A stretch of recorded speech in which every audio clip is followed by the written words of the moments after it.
ഇവിടെയൊക്കെ ഒന്ന് കാണിച്ചു കൊടുത്തോളൂ. ഇതിമേലൊക്കെ മാങ്ങ നിൽക്കണം. ഇത് വലിയ മാങ്ങ ആവുന്നൊരു സാധനം കേട്ടോ. ഇതിൻ്റെ ഒരു പേരിപ്പോൾ എന്താ ഇത് എഴുതിക്കണല്ലോ, എഴുതി വായിച്ചു നോക്കൂ. അല്ല എങ്ങനെ വലിയ വലിയ മാങ്ങ ഉണ്ടാകുന്ന ഈ മാവാണ്.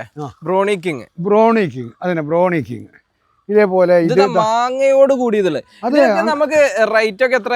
പക്ഷെ ഇതൊക്കെ റമ്മിൽ വെച്ച മാവാകുമ്പോൾ നമുക്ക് അതിനുള്ളൊരു ചെലവുണ്ടാവും. എന്നാലും നിങ്ങൾ വിചാരിക്കുന്നതിലും വളരെ കുറച്ച്. ഇപ്പോൾ ഇത് കേസരി മാവ്, ഇതിമൂലം അപ്പുറത്ത് നമുക്ക് കാണിച്ചു കൊടുക്കാം. നിറയെ മാങ്ങോട് കൂടിയതും പൂവോട് കൂടിയതും അല്ലേ റമ്മിലിങ്ങനെ സെറ്റ് ചെയ്ത് വെച്ച് കൊലച്ച് പൂ നിൽക്കുന്നുണ്ടല്ലേ കേസരി മാവ്. ഇതൊക്കെ നമുക്ക് ചെറിയ വിലക്ക് കൊടുക്കട്ടോ.